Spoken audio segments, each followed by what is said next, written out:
guys, it's Neha. Welcome to my channel on Neha Study Club. So अब आपको मेरे channel पे series में वीडियो मिलेंगी जो अब तक हमारे 12 5-year प्लान्स हो रखे हैं. So इस वीडियो में मैं आपको एक्सप्लेन करूंगी अबाउट कि 5-year प्लान होते क्या हैं एंड जो फर्स्ट 5-year प्लान है उसमें क्या है. सो जो ये प्लान है ये होती क्या है ये मैं आपको एग्जाम्पल के थ्रू समझाती हूँ कि जैसे हमारी स्टडीज में कि कोई भी टेस्ट आता है या पेपर्स आते हैं, हम स्कूल लाइफ में या फिर हम कॉम्पिटिटिव एग्जाम्स की तैयारी कर रहे हैं तो हम उससे पहले प्लान बनाते हैं कि हमें 1 आवर इस सब्जेक्ट को देना है, 2 आवर इस सब्जेक्ट्स को देने, अच्छी प्लानिंग करते हैं एंड देन फिर हम इस देखते कैसे कि हमने फॉलो किया कि नहीं किया वो देखते हैं हम कि हम एक टारगेट सेट कर लेते हैं कि अगर हम 1 वीक में इतना कर लेंगे तो हाँ भाई हम क्रैक कर सकते हैं उस एग्जाम को एक्सेट्रा. तो ऐसे ही जो हमारी गवर्नमेंट है इंडिया की वो मतलब बहुत एक्सपेंडिचर करती है. हम बात करें हॉस्पिटल्स पे, एजुकेशन पे, इलेक्ट्रिसिटी, रोड्स, हर एक चीज पे मतलब डेवलपमेंट करना चाहती है.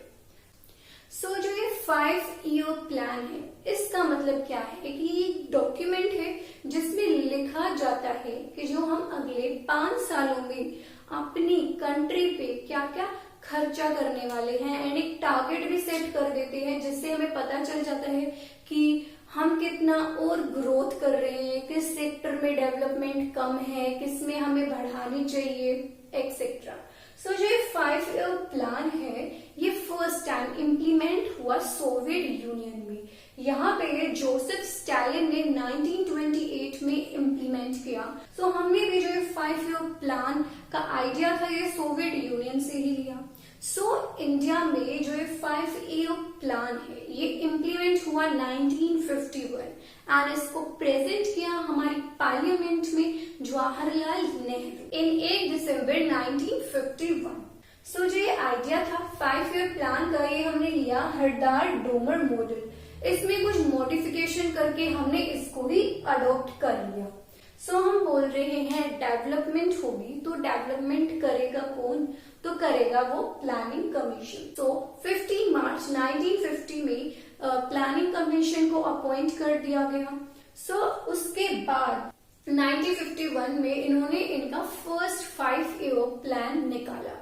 सो ये जो प्लानिंग कमीशन है ये अब है नहीं. 2016 में जैसे ही नीति आयोग आया तो इसको अबोलिश कर दिया गया ड्यू टू कुछ इसकी लिमिटेशंस थी जो ये पूरी नहीं कर पाई. That's why. So India developed कर रही है या नहीं कर रही वो हम कैसे देखते हैं इंडिया की ग्रोथ, तो वो देखते हैं हम जीडीपी से, ग्रोस डोमेस्टिक प्रोडक्ट. जो गवर्नमेंट है वो टारगेट सेट कर देती है कि इतनी ग्रोथ होनी चाहिए हमारी इकोनॉमी की, जीडीपी भी. सो अगर उतनी होती है तो हम मतलब ग्रोथ कर रहे हैं, उससे कम हो रही है तो हम ग्रोथ नहीं कर रहे. अगर हम ऐसे ही बहुत ज्यादा डेवलप्ड एंड ग्रोथ लाते रहेंगे अपनी कंट्री में तो हमारी कंट्री एक डेवलपिंग कंट्री से डेवलप्ड कंट्री भी बन जाएगी. सो गाइज अब मैं आपको फर्स्ट 5-year प्लान के बारे में बताती हूँ. सो जो फर्स्ट 5-year प्लान है वो स्टार्ट हुआ 1951 टू 1956 तक चला. सो जो फर्स्ट 5-year प्लान है ये लाया क्यों गया. सो जैसे हमें पता है उसी टाइम पे 2-3 years पहले ही 1947 में हमको इंडिपेंडेंस भी मिल गई, साथ साथ में हमारी कंट्री का पार्टीशन भी हो गया. सो जो हमारी कंट्री थी वो बहुत पॉवर्टी में थी तो ये इसलिए लाया गया कि ताकि हम हमारी कंट्री को पॉवर्टी की साइकिल से बाहर निकाल सके. सो जो हम बात करें कि जो 5-year प्लान है इसको ड्राफ्ट किसने किया या इसका आर्किटेक्ट कौन था, तो वो था के.एन. राज. सो के.एन. राज ने एक स्टेटमेंट बोली हेस्टन स्लोली. इसका मतलब क्या है कि ये वर्ड है दोनों ही बिल्कुल अपोजिट है. हेस्टन का मतलब होता है बहुत तेज से एंड स्लोली बहुत कम. सो इसका मतलब ये है कि जो आने वाली 2 डिकेड्स है उसमें हमें हमारी डेवलपमेंट मतलब स्लोली करनी पड़ेगी क्योंकि ये इफेक्ट कर सकता है हमारी डेमोक्रेसी को. इससे हमारी डेमोक्रेसी डेंजर में आ सकती है. सो जो ये फर्स्ट 5-year प्लान है ये एड्रेस करता है हमारे प्राइमरी सेक्टर को. प्राइमरी सेक्टर में हम इसको एग्रीकेरियन सेक्टर भी बोलते हैं, इसमें एग्रीकल्चर सेक्टर आता है. सो इसमें क्या है, हमने इसमें क्या क्या किया। सबसे पहले तो हमने इन्वेस्टमेंट्स की डैम में एंड इरिगेशन फैसिलिटीज को बढ़ाना शुरू कर दिया। क्यों किया? क्योंकि जैसे पार्टीशन हुआ तो बहुत सारे हमारे dams, irrigation facilities area partition के वक्त पाकिस्तान में चला गया। हमें क्या करना था कि जो हमारे पास है उसको हमें और डेवलप करना था।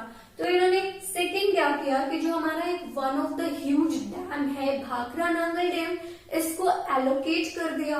एंड थर्ड, हमने लैंड रिफॉर्म्स प्रोवाइड किए जिससे हमारी एग्रीकल्चर की ओर ग्रोथ हो सकती है। सो हमारा एम क्या था? फर्स्ट 5 ईयर प्लान में ये था कि जो नेशनल इनकम है इसके लेवल को रेज किया जाए। ये प्लानर्स का व्यू पॉइंट था। ऐसा क्यों? क्योंकि उस टाइम पे हम सेव बहुत कम करते थे एंड जो हमारी कैपिटल आउटपुट थी पूरी कंट्री की वो बहुत कम थी एज कंपेयर टू जितने एम्प्लॉयज काम करते थे। तो ये इसलिए किया गया कि हम सेव ज्यादा करेंगे एंड स्पेंड कम करेंगे जिससे हमारी जो नेशनल इनकम है वो बढ़े। बट पहले तो सेविंग्स बहुत कम ही थी, तो उसके बाद हमने सेकंड 5 ईयर प्लान किया, थर्ड 5 ईयर प्लान किया, उसके बाद तो ये बिल्कुल ही ड्रॉप हो गई हमारी सेविंग्स। सो हमारा नेक्स्ट एम क्या है कि हम फाइट करें अगेंस्ट डिजीजेस एंड जो माइल न्यूट्रिशन है उसके अगेंस्ट भी फाइट करें कि सबको मिनिमम फूड तो मिले जिससे वो हेल्दी रह सके। एंड ऐसे ही जो हमारा अनहेल्दी एनवायरमेंट है इसके अगेंस्ट भी फाइट करें, हेल्दी एनवायरमेंट को प्रमोट करें एंड खुद ध्यान दें कि हमारी वजह से हमारा एनवायरमेंट पॉल्यूट ना हो। एंड जो नेक्स्ट है कि जो हमारी हेल्थ सर्विसेज हैं कि हम उनको बढ़ाएं। जो फर्स्ट 5 ईयर प्लान था सो इसमें डेवलपमेंट्स क्या क्या हुई। 1951 में BCG वैक्सीनेशन प्रोग्राम्स चलाए गए। ऐसे ही 1952 में प्राइमरी हेल्थ सेंटर सेटअप हुए। ऐसे ही दिल्ली कम्युनिटी प्रोग्राम भी लाए गए।